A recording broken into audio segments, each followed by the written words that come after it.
మీరంటే అందరికీ ఇష్టమే. నిజం చెప్పాలంటే అందరికన్నా నాకే బాగా ఇష్టం.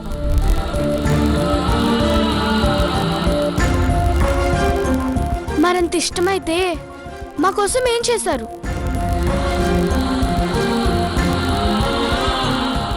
వాళ్ళకి పిల్లలు లేని నువ్వు సేవలు చేయడం నాకు అస్సలు ఇష్టం లేదు. ఎప్పుడు సున్నుండలు చేసేదానివి కదా, చేసావా? త్వరగా పెట్టు.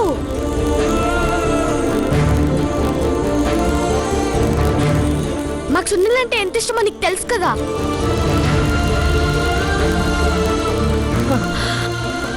ఇప్పుడు చేస్తానరా. ఏంట్రా చేసేది? నేను స్వీట్స్ తెప్పించాను, రండి ఇస్తాను.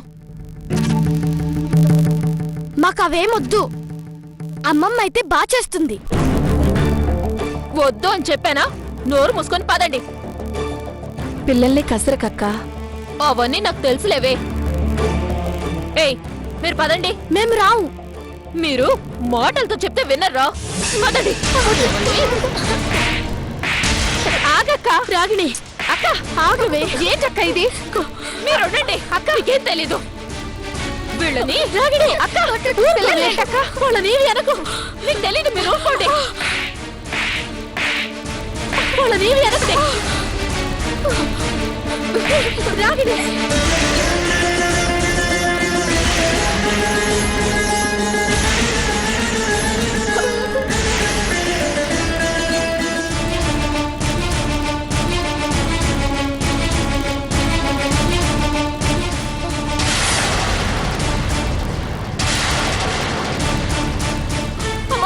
అమ్మమ్మ, అమ్మమ్మ, అమ్మా అమ్మా అమ్మా అమ్మా అమ్మా లేమ్మా. ఏమైందమ్మా? అమ్మా అమ్మ లేమ్మా. అమ్మ 4 రోజుల నుంచి ఏం తినడం లేదు. అక్క, డాక్టర్కి ఫోన్ చేయమని చెప్పక్క. అమ్మమ్మ లేమ్మా. ఏమైందమ్మమ్మ?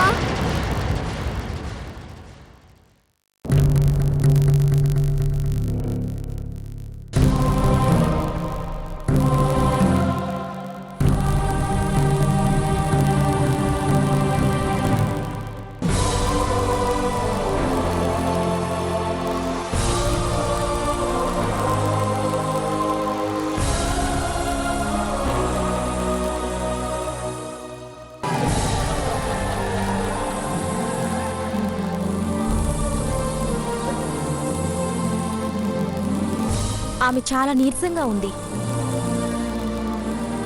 4 రోజులుగా ఆవిడేం తినట్లేదు డాక్టర్. అలా పస్తులుంటే ఆవిడ ప్రాణానికి ప్రమాదమమ్మా.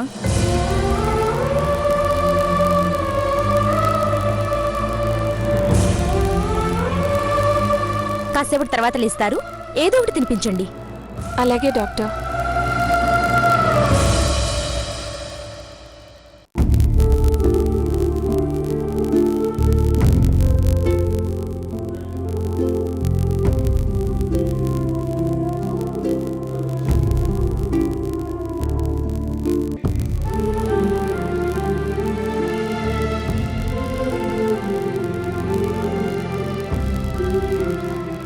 ఏంటక్క ఇది?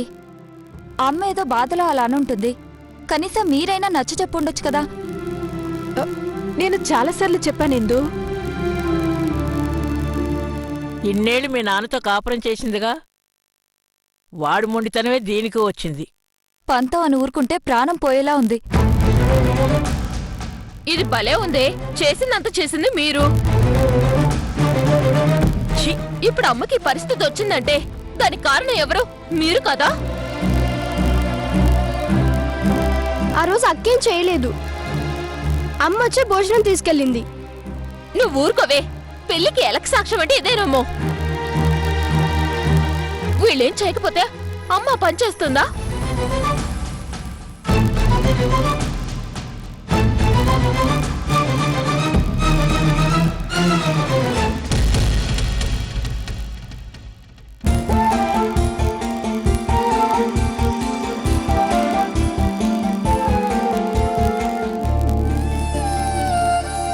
తాతయ్య, అమ్మమ్మ 4 రోజుల నుంచి ఏమీ తినలేదంట కదా.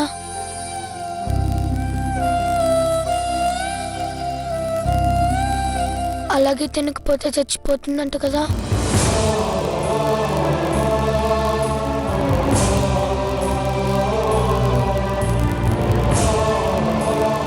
నువ్వు వెళ్ళి చెప్పు తాతయ్య. నువ్వు చెప్తే అమ్మమ్మ వింటుంది.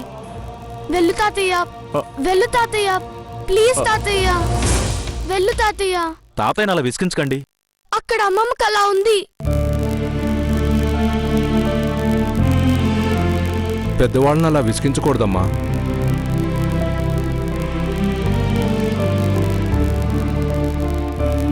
అమ్మమ్మ మంచి మనిషి, ఆవిడికేం కాదు. నిద్రలేవగానే ఆవిడ భోంచేస్తుంది. మీరు వెళ్ళి ఆడుకోండి. నిజంగా అమ్మమ్మకి ఏం కాదా? ఏమీ కాదు, నేను చెప్తున్నాను కదా. వెళ్ళి ఆడుకోండి. థ్యాంక్ యూ బాబాయ్. వెళ్ళి ఆడుకోండి.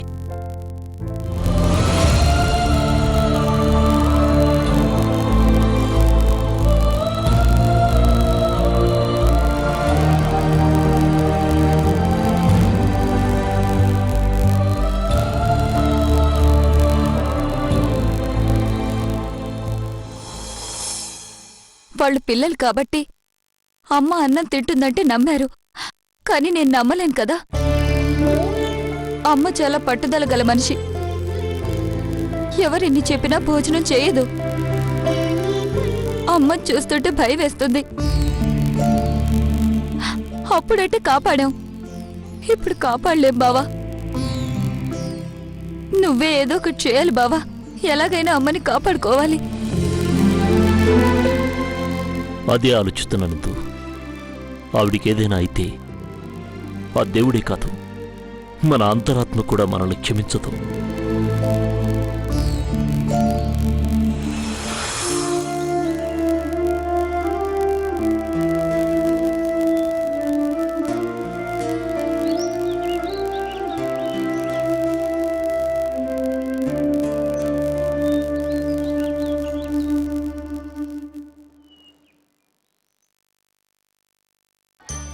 పిల్లలు బాగా అలసిపోయారు, కానీ ఇదిగో ఈ సున్నుండలు తీసుకోండి. పర్వాలేదు, తీసుకోండి.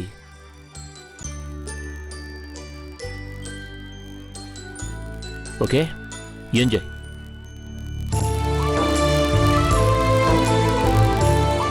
అమ్మమ్మకి ఏది కాదని బాబాయ్ చెప్పారు కదా. మనం వెళ్ళి ఆడుకుందాం. సరే.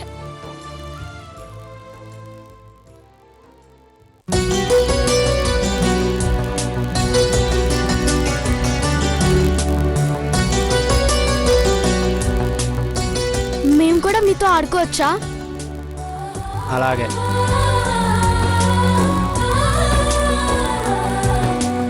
అక్క, సున్నుండలు నేను తీసుకుంటాను. వద్దురా, తప్పు. నాకు కావాలి. నాకోటి ఇవ్వరా?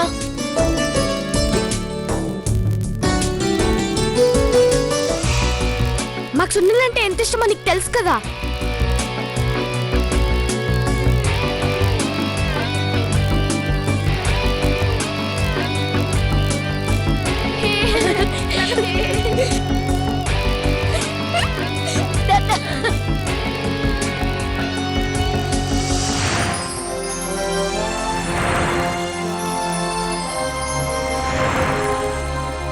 అత్తయ్య గారు లేచారా?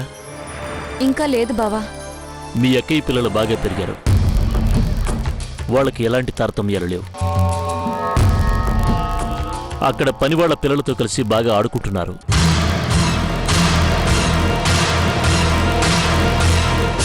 వాళ్ళ దగ్గరున్న సున్నుండలు తీసుకుని తింటున్నారు. పిల్లలు అలా అందరితో కలివిడిగా ఉండటం మంచిదే కదా. రోజు రోజుకి వీళ్ళకి గారాబం బాగా ఎక్కువైపోతుంది. ఉండండి చెప్తాను. చిట్టి, అయ్యో, మీరు అనవసరంగా చెప్పారు. ఇప్పుడు ఆ సాకుతో వాళ్ళని కొడుతుంది.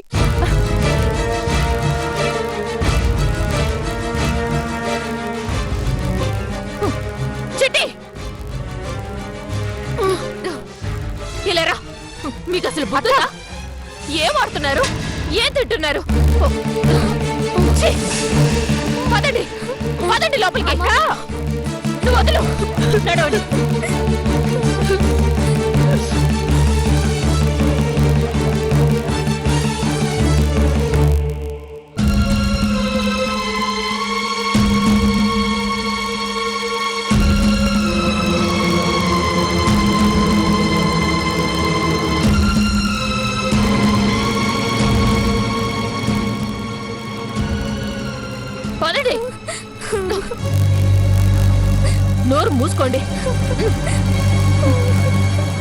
చేసిందంతా చేసి ఇంకా ఏడిస్తే 4 తగిలిస్తాను. ఊరుకో అక్క, చిన్నపిల్లలు కదా, ఏదో తెలిసి తెలియక చేశారు. మొక్కై వంగంది మానై వంగుతుందా అన్నారు. అసలు ఏమైంది రాగిణి? వీళ్ళేం చేశారో తెలుసా? వెళ్ళి కూలి వాళ్ళ పిల్లలతో ఆడుతున్నారు.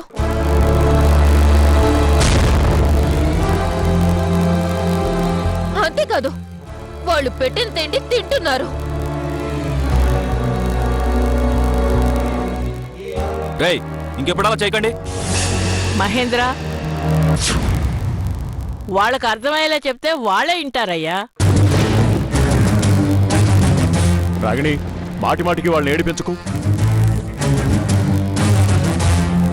ఏదన్నా ఉంటే మంచిగా చెప్పు.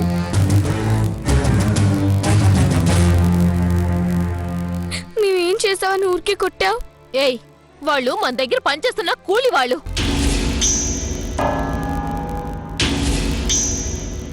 మనం వాళ్ళ దగ్గర ఏమి తినకూడదు. అవునా తాతయ్య?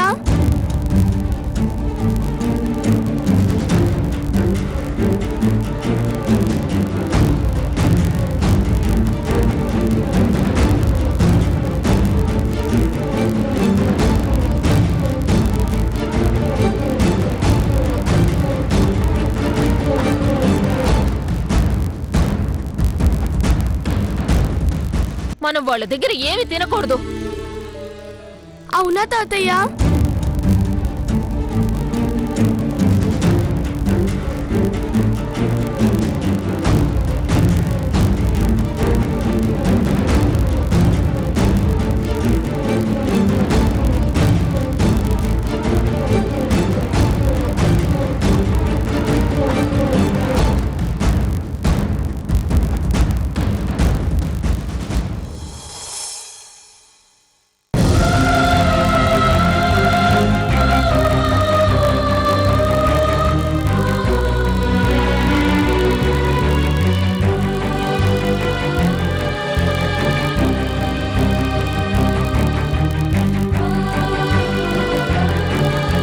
కొత్త పెళ్లి కూతురు వాళ్ళు పొంగలు వండుకొని భోజనం పట్టుకొస్తారు.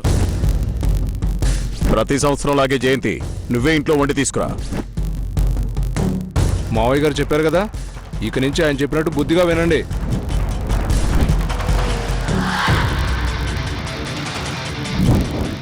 నా క్యారేజ్ కింద పడి అన్నమంతా ఒలికిపోయింది. నాన్నగారు సమయానికే భోజనం చేస్తారు. నువ్వు వండిన వంటకాల్ని ఈ క్యారేజ్లో పెట్టిస్తావా?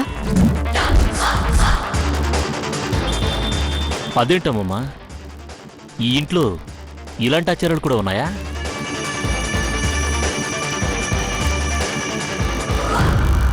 ఏంటిందు, నువ్వు ఒక్క మాట కూడా చెప్పలేదు?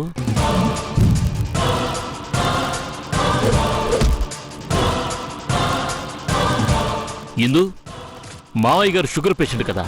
అవును బావా.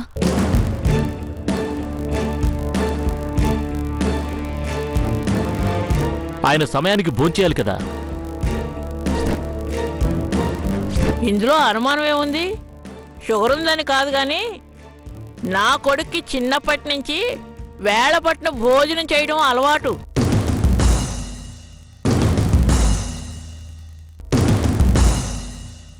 ఇప్పుడు నాన్నగారి అలవాట్ల గురించి దేనికి? ఆయన్ని చూసుకోవడానికి మేమంతా ఉన్నాం కదా. ఇప్పుడంటే మీరున్నారు, మొన్నటి వరకు అత్తయ్య గారు ఉండేవారు.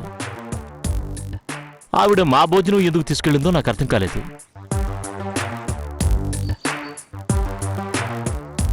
ఇవాళ మీ మాటలు విన్న తర్వాత ఇప్పుడు అర్థమైంది.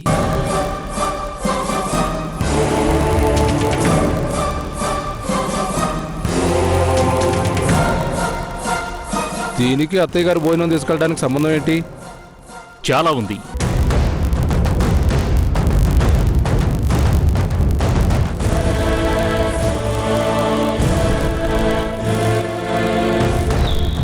మావయ్య గారు టైంకి భోజనం చేస్తారు. సరిగ్గా భోజనాల వేళప్పుడు క్యారేజ్ ఉరిగిపోయి భోజనం నేలపాలైంది.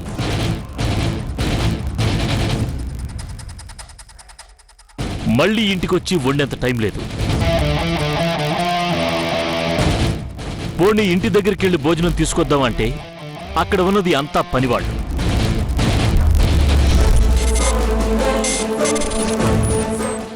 ఒక్క మేం తప్ప.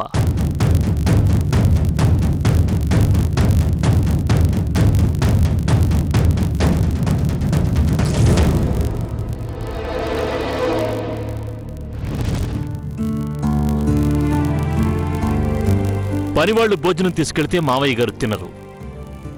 వేళకు తినకపోతే ఆయన ఆరోగ్యం ఏమవుతుందోనని అత్తయ్య గారి భయం.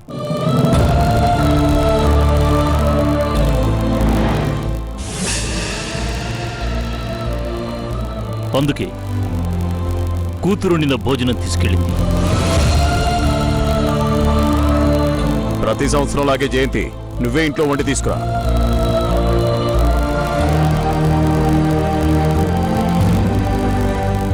పైగా దేవుడి ముందు చేసింది ప్రసాదంతో సమానం. సమయానికి భర్త భోజనం చేయాలన్న పాపానికి ఒక భార్య తిండి నీళ్లు లేకుండా చావుకెదురు చూస్తుంది.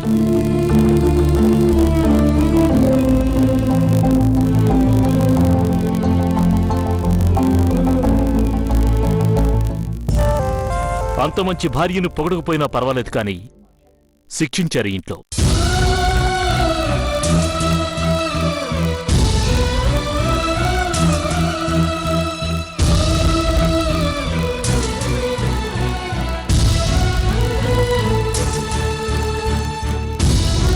నేను తెలివిగా మాట్లాడటం లేదు. నేను మాట్లాడుతున్న ప్రతి మాట అత్తయ్య గారి అంతరాత్మ చెప్పాలనుకున్న మాటలు.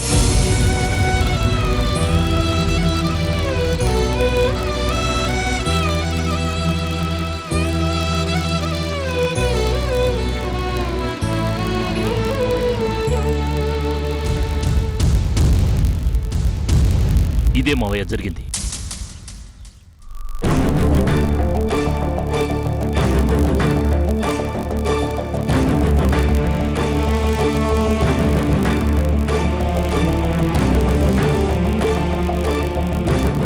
అమ్మ మీకోసమే ఆ పని చేసింది నాన్న.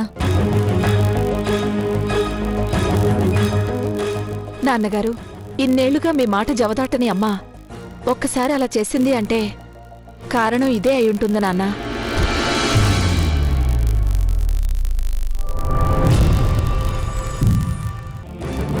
అమ్మ మీకోసమే ఆ పని చేసింది నాన్న. నాన్నగారు, ఇన్నేళ్లుగా మీ మాట జవదాటని అమ్మా ఒక్కసారి అలా చేసింది అంటే కారణం ఇదే అయి ఉంటుంది నాన్న.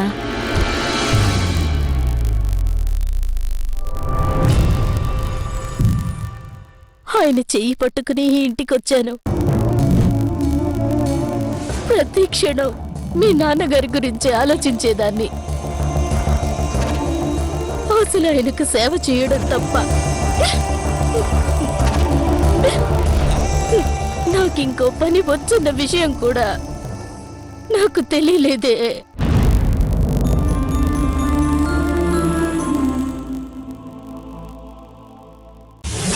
పిల్లలకి వేద సిద్ధాంతం చెప్పావు, దాన్ని ఆయనే సరిగ్గా వాడుకున్నారు.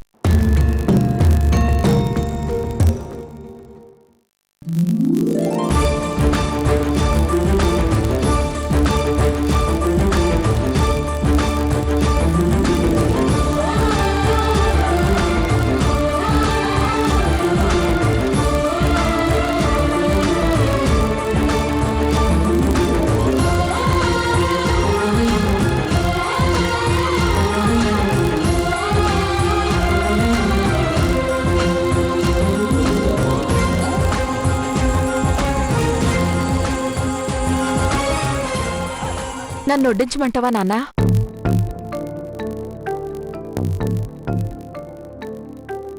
మీ అమ్మ ఎన్నో రోజులుగా నాకు వడ్డించిందమ్మా. నేను ఈ ఒక్కరోజు తనకు వడ్డిస్తే ఏం పర్వాలేదు.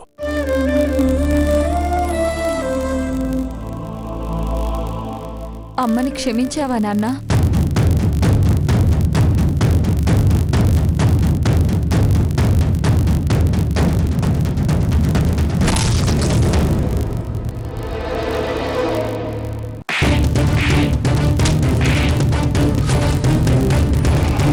ఇప్పుడు ఏం చేయాలో అది చేద్దాం.